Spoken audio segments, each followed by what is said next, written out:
Welcome to Crypto Kid Podcast. Today I have a special guest from Orca.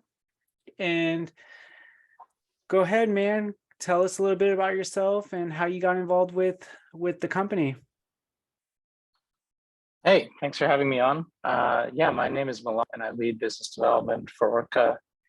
I've been doing crypto for quite a few years now, but I got into Solana in 2020 and was working on validator infrastructure. So setting up a lot of different nodes and then basically being the backend for a bunch of these chains.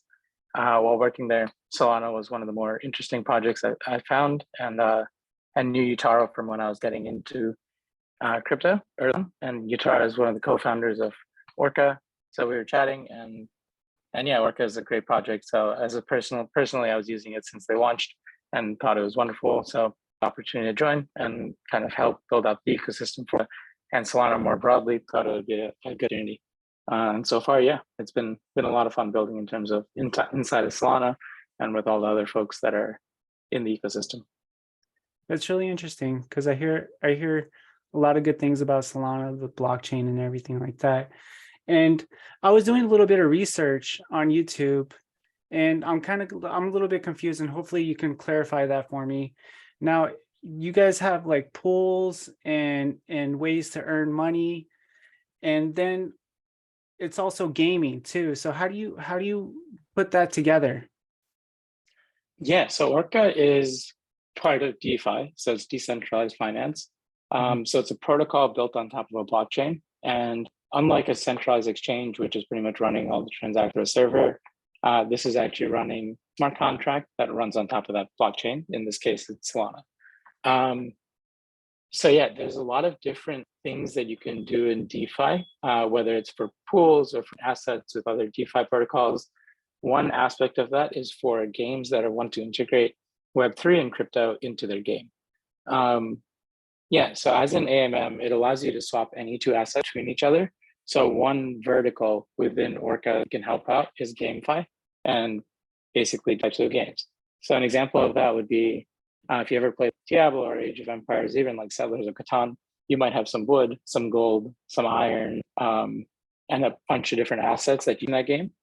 And Orca would actually just be the centralized infrastructure provider for swapping between those different assets.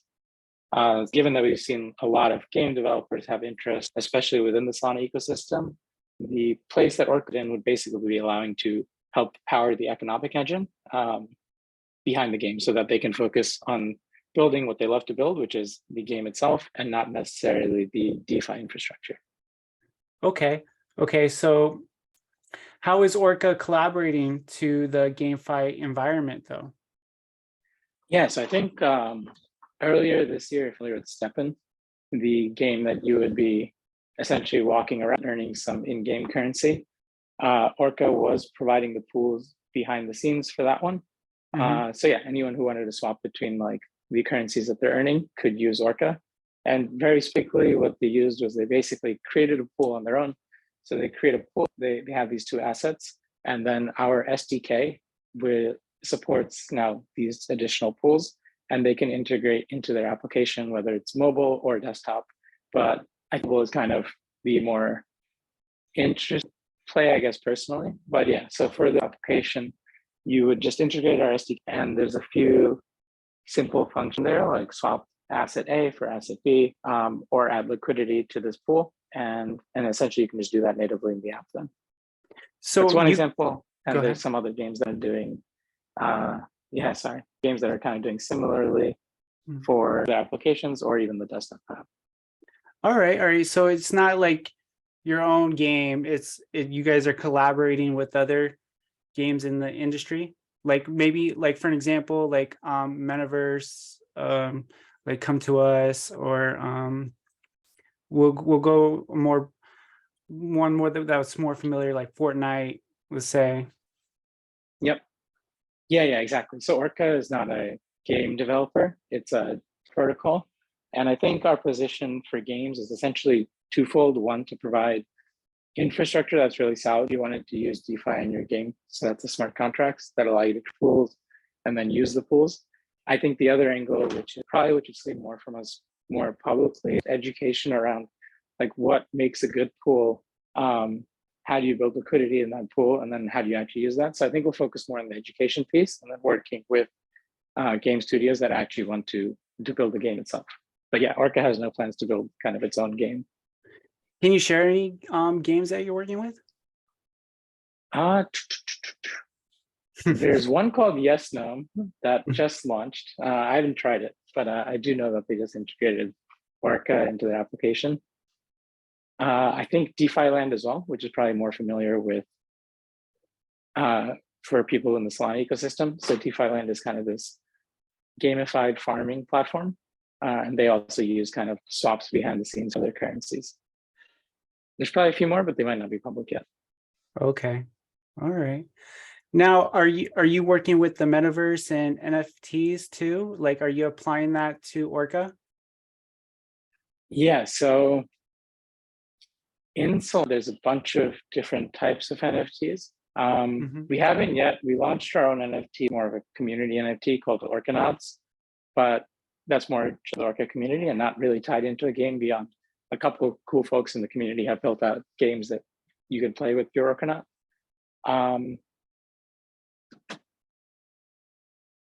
Okay. Now, what makes Orca unique in GameFi compared to your competitors? Yes, I think essentially the game studio's main goal is to make a fun game that people want to play and then have users on top of it and have a lot of users that can play with each other. Orca's main goal is just to have really secure and reliable DeFi infrastructure.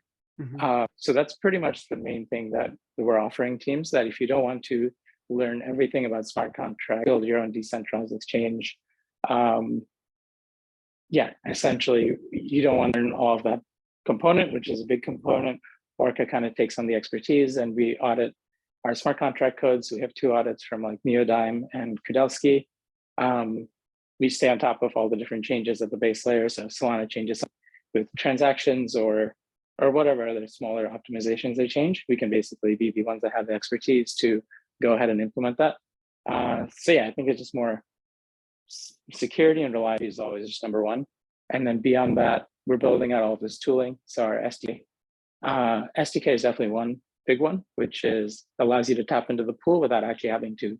You can use all your knowledge from Web 2 and the same coding and TypeScript or whatever else you want to tap into it. So definitely SDK. And then the third one, which we haven't started yet, would be education. So like there's a lot to learn when you're building a game, and then especially a game that incorporates crypto. So I think as Orca, given we have a lot of expertise there, we can do education just to bring them up to speed faster. Excellent, man. I like it. Now, I know people are concerned about gas fees and the ecosystem. So how do you satisfy those hippies? Yeah, I mean, that's one of the advantages of Solana and one of the reasons why we built on Solana, that you don't actually, as a user, have to calculate any gas fees.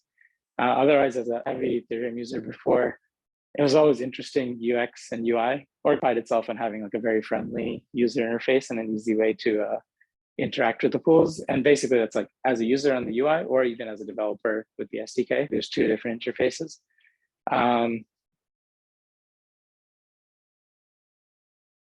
So there's a bunch of tooling around it that definitely helps game projects that are developing. What is the next big narrative you're looking forward to in the future of GameFi? Let's see. Do you have any that you like? I might have a couple, but I'd be curious since I think you're even more tapped into kind of GameFi and NFT side. Me? Okay, so for the NFT side, what I like the most is that people are going to start using it for ticket sales, like concert venues, plays. Yellowheart, for an example, is really pushing that concept and working with the metaverse and allowing people to go to concerts in the metaverse. So it's kind of cool and it's interesting in a way.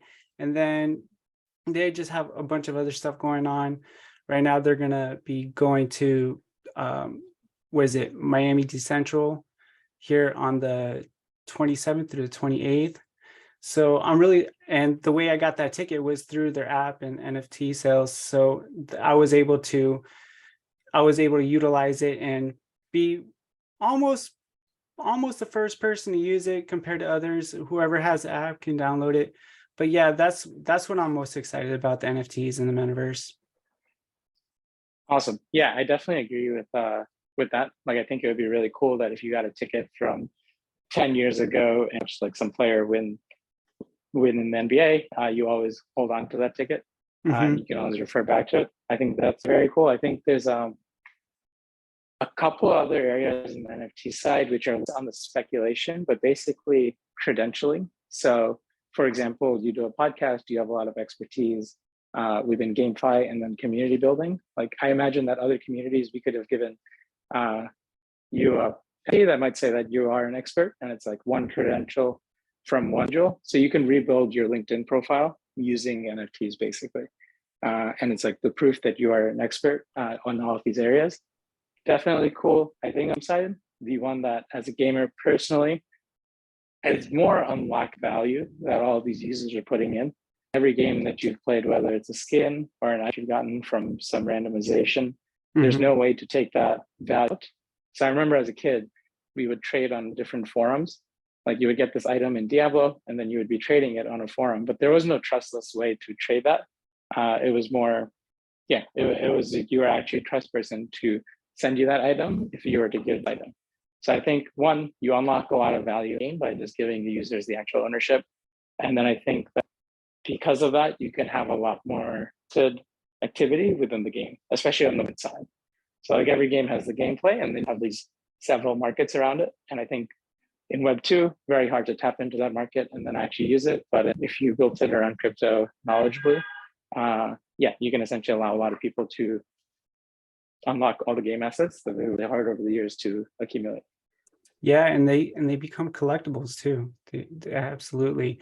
And also another thing that I wanted to point out about that is I'm in the music, and I feel like, honestly, I feel like artists are getting ripped off by their record labels. So, and Travis Scott, he launched NFT, and but it failed. But it's just it's gets the ball rolling and gets people's geared towards that future. And I think GameFi is gearing towards the future in the way that the whole world's going to be able to use Web3 technology. It's just going to be something that happened like in the 90s with the internet. Like, no one really understand it, but once we started getting it, it just took off from there, just like boom. And then you got like all these major stocks.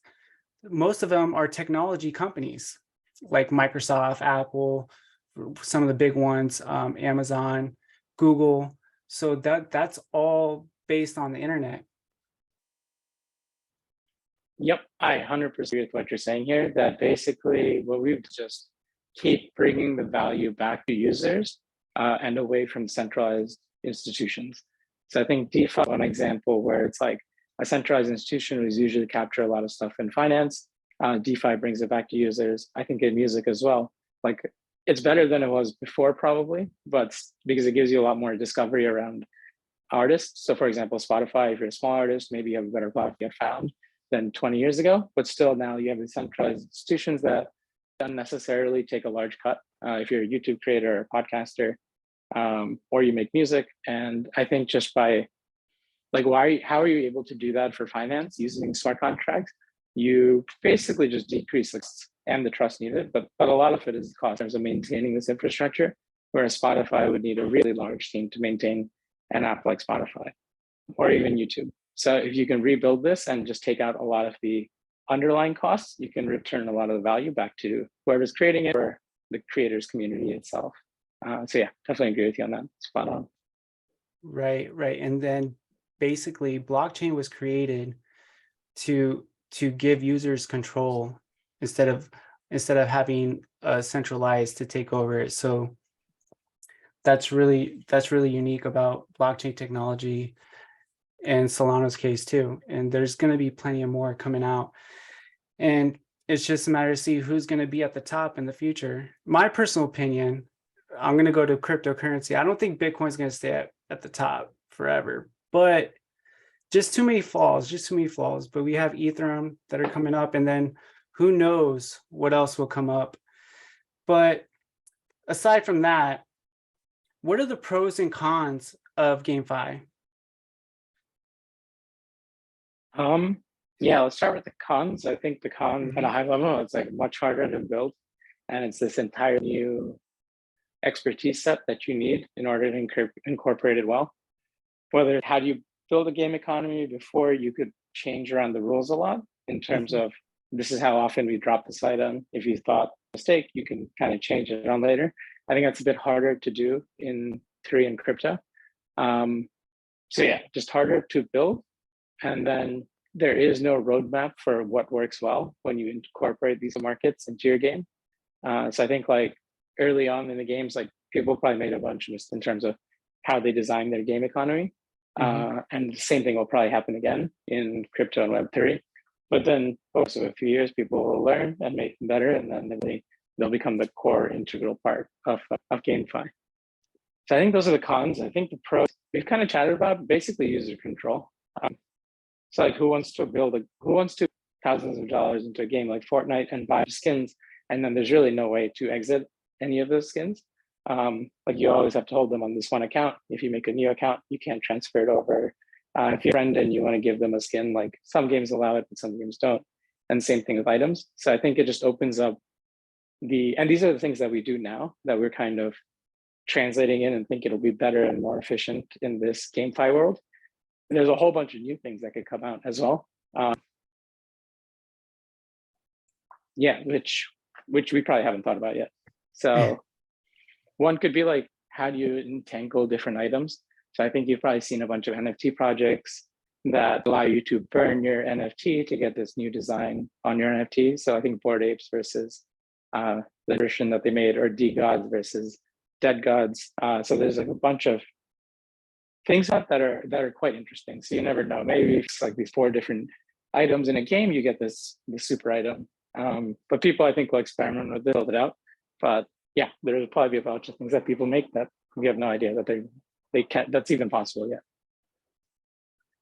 Now, with those cons, and I'm guessing that your team is facing those kind of problems. How are you encouraging them into being innovative and able to stay on focus and not get discouraged by the naysayers, by media, by anybody that's opposed to this type of technology, that are basically just not ready for it yet? Yeah, and having observed this for a lot of years, I think it comes down to whenever you feel the problem strong enough, you go and seek out solutions and you find a good solution. So I think the hopes that these cryptocurrencies came out was that a group of people felt strong enough that the financial system wasn't serving them well. So they went out and built this like financial system. And then every wave or every few years, as new people come in, that's like a new set of people that faced a problem and couldn't figure out the solution, and they found this kind of alternative solution. So I think the same thing will kind of happen, and probably with artists too. So like the artists that have adopted NFTs and Web3 and different music protocols, they face the problem where they're like, I'm not getting enough revenue from my streaming. I can't tap into my community well. And whichever portion of artists felt that problem significantly enough are moving over and learning about Web3. Probably some game studios, like whichever ones have the problems and feel them strongly, will take the effort to go learn it, and then they won't want to go back because they see that it actually solves a bunch of the things that they faced in the past. I think it just takes you to acutely feel a problem, and then you go and learn the solution, and then you never really want to go back. Like if I asked you to write a bunch of email or letters and stamp on it, you would say that this is very inefficient. But 40 years ago, you wouldn't say it. But now, yeah, it would look ridiculous not to be sending an email. Exactly. It's so much faster if you need to get something right away out. So how are you dealing with regulations and the locality of your company? That is interesting and probably outside of my purview. So given I do more business development, work ecosystem projects, don't really focus too much on kind of the structure, but as a decentralized protocol, The end goal is always to be community owned and be more of a public good. So it should be, let's see if there's any good projects that are done as well. It is kind of early, like it's very hard to build a trust community in a couple of years, but Uniswap is a good one. So if you're on Ethereum, like the Uniswap community compared to years ago is much more dispersed, much more built out. So, or Ethereum as well. Like Ethereum years ago was very centralized, and now you see that there isn't really one factor that can influence it, and it is just governed by the holders of Ethereum. So I think that took 7 years to get to the stage where people feel comfortable that it is getting a lot more decentralized. And I think everything else as well, like it will just take time and getting more individuals and distributing control across, a community of people. And also everybody starts from somewhere. You just, I listened to what is it, Alex Tate, and I was listening to one of his podcasts earlier, and he was just saying, start a business first. He's like, forget about getting it registered, forget about getting an accountant. Make sure you actually have money coming in first before you go deal with all that other basically BS. So that's a smart move, that what you guys are doing, and I'm definitely excited to see where you guys are going to be at in the future. And is there going to be any big moves before we close? Anything you want to share?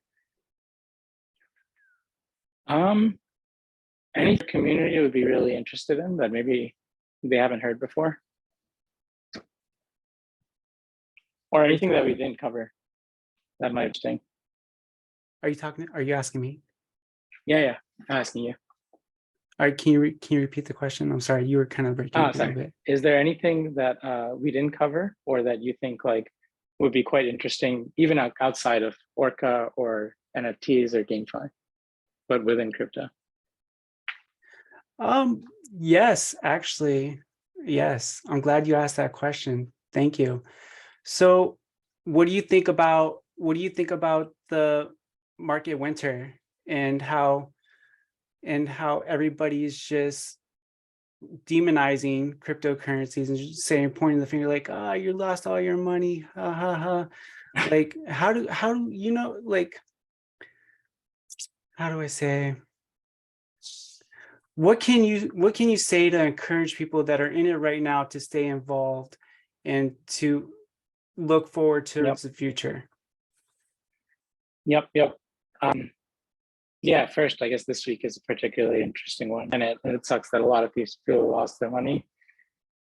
I would say that the core of crypto is always trustless self-custody, having your ability to manage your finances as you wish, and not having the ability that someone else can censor it, or, for example, in this case, kind of take it and use it for purposes elsewhere. And throughout history, we've faced this problem many times. So like in banking, especially, you can see banks as their power over and over again in different ways. We're seeing it in a different flavor in crypto in terms of like exchanges here, but it's more of proof of the point of why you need crypto and you need centralization, what's occurred in this past week, than proof that you don't need it.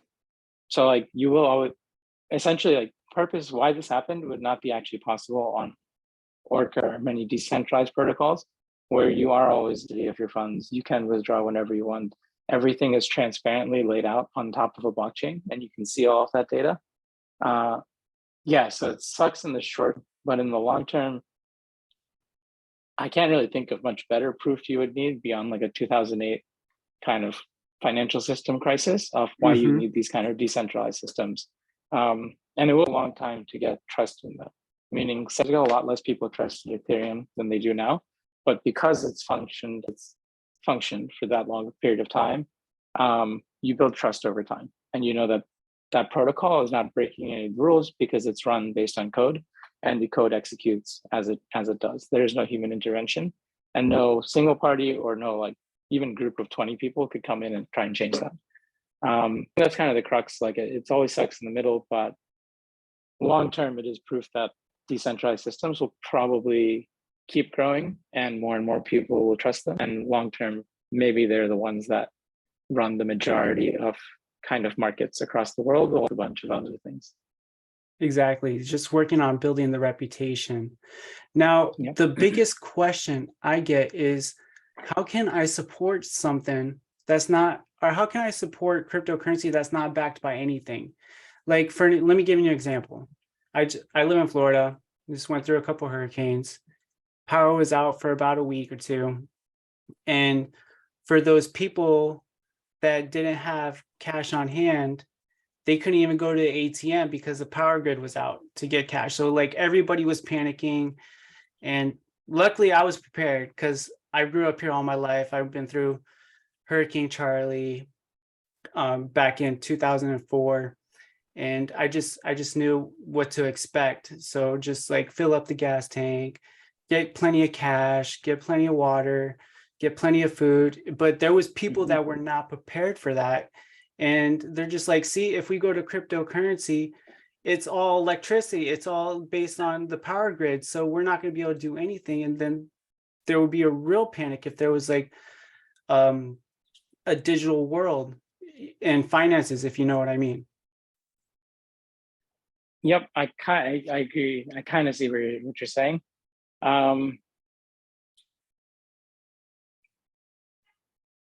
It is true, and money and finance is a little bit tricky, Mhm. but there is no better alternative, meaning like technology, basically because you have the internet and technology kept growing, like you were able to create the solution that's called Bitcoin. And it takes away a lot of the concerns with money. It doesn't take away all of them, but if you compare it to everywhere else that you can kind of try getting the same properties, there's not many good alternatives.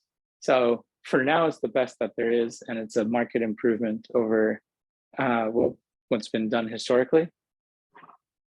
But I'm sure as this ecosystem continues growing, similar to as countries' economies grow or banking systems grow, there's new problems as you get to more and more scale. We're seeing one of them this week with FTX, where new problems came out now that the centralized entity has a lot of scale. Mm-hmm. So yeah, I don't think I have much else to say. I think if you look around, this is the newest one that technology has enabled.